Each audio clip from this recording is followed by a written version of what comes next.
Assalamualaikum warahmatullahi wabarakatuh.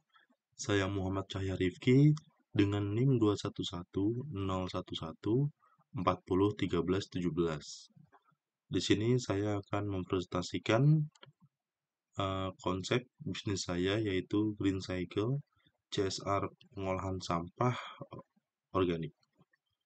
Green Cycle adalah konsep yang bertujuan mengolah sampah organik sampah rumah tangga seperti sisa sayur, buah, dan dedaunan menjadi pupuk organik berkualitas tinggi. Ini bukan hanya bisnis, tapi juga mendukung perusahaan yang memiliki program CSR agar mereka bisa berkontribusi dalam menjaga lingkungan. Contohnya, perusahaan makanan cepat saji yang menghasilkan banyak sampah organik bisa bekerja sama dengan Green Cycle untuk mengolah sampah limbah menjadi pupuk. Ini adalah tampilan kerangka bisnis model kanvas saya yang berjudul Green Cycle CSR pengolahan sampah organik. BMC ini berfungsi sebagai peta strategi yang mencakup seluruh aspek penting bisnis, mulai dari segmen pelanggan hingga keuangan. Gambar ini memberikan gambaran besar agar kita tahu siapa target pasar kita, apa yang ditawarkan, bagaimana menjangkau mereka, hingga bagaimana bisnis ini menghasilkan pendapatan. Contoh nyata, BMC ini bisa membantu saya melihat potensi menjalin kerjasama dengan dinas kebersihan kota yang memiliki akses ke sampah organik dan pasar tradisional. Di slide ini ada customer segments dan value proposition. Pertama, saya membahas customer segment dulu, yaitu siapa saja target pelanggan Green Cycle. Target utamanya adalah yang pertama itu ada petani di desa yang membutuhkan pupuk murah namun berkualitas. Lalu komunitas urban farming di perkotaan yang mulai menanam sayur sendiri. Yang ketiga, perusahaan dengan CSR lingkungan yang ingin mendukung program pengurangan sampah.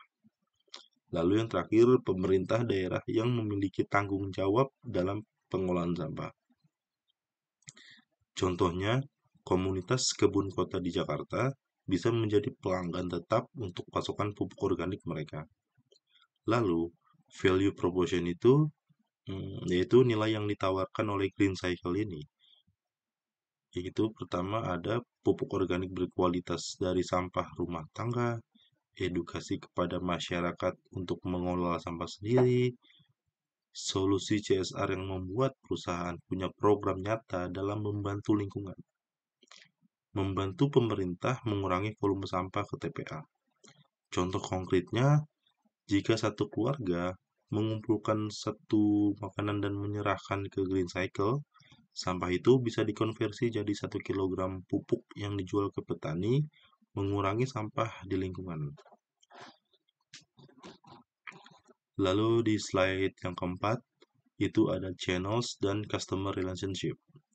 Channels ini adalah bagaimana produk dan layanan kita sampai ke pelanggan, yaitu ke penjualan langsung ke petani dan komunitas, bisa melalui media sosial seperti Instagram atau TikTok untuk edukasi dan promosi, dan website untuk pemesanan pupuk dan pendaftaran pelatihan, kemitraan dengan perusahaan CSR yang menyalurkan pupuk ke petani binaan mereka, event seperti pemeran pertanian atau festival lingkungan.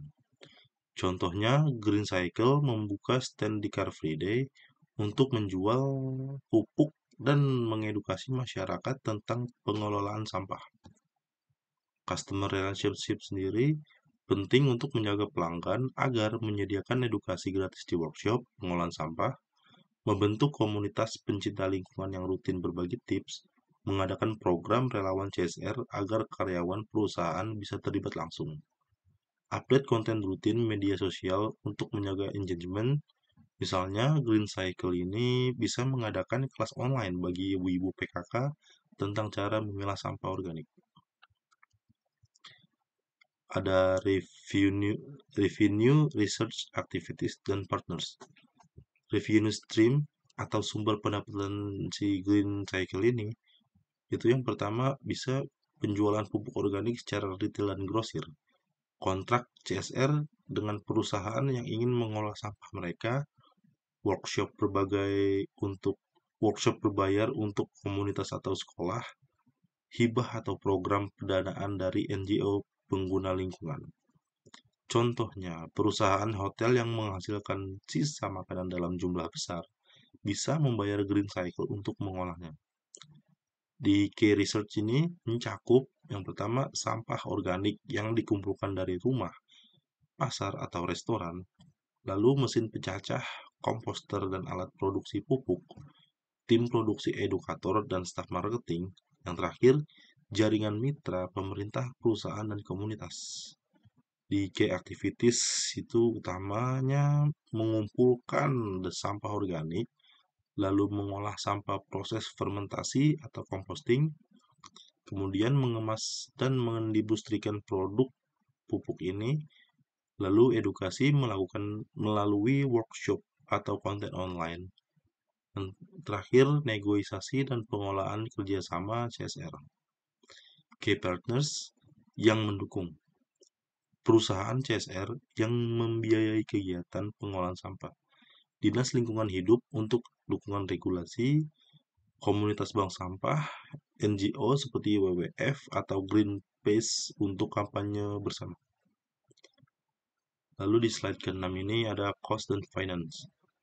Cost struktur, pembelian atau pembuatan mesin, pengolah sampah seperti komposter, biaya transportasi pengangkutan sampah dan distribusi pupuk, gaji tim produksi, edukasi dan admin, biaya promosi seperti konten media sosial dan brosur, biaya workshop dan event. Estimasi finansialnya itu modal awalnya mempunyai 40 sampai 70 juta untuk mesin dan biaya setup. 20 sampai 50 juta dari penjualan pupuk dan layanan CSR. Biaya operasionalnya sebulan itu 10 sampai 20 juta untuk transportasi, gaji dan promosi. Laba bersih diperkirakan sekitar 10 sampai 30 juta per bulan. Break even point sekitar 4 sampai 6 bulan tergantung kecepatan akuisisi pelanggan. Contohnya, jika berhasil kontrak dengan satu perusahaan dengan senilai 100 juta, Greenpeace bisa menutup modal awal cepat. Keyakinan. Di sini saya yakin Greenpeace memiliki potensi besar karena mendukung tren green lifestyle yang semakin populer. Kebutuhan perusahaan akan program CSR ini berdampak nyata, serta kesadaran masyarakat yang makin tinggi pada isu lingkungan.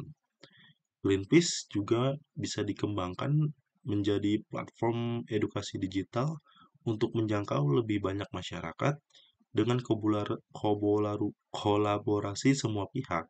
Bisnis ini bukan hanya menguntungkan secara finansial, tapi juga memberi kontribusi besar pada lingkungan dan masyarakat. Terima kasih sudah menyimak presentasi saya. Mungkin sekiranya itu saja. Mohon dukungan dan masukan agar Greenpeace dapat segera terwujud dan berkembang. Alangkah baiknya saya pamit. Assalamualaikum warahmatullahi wabarakatuh.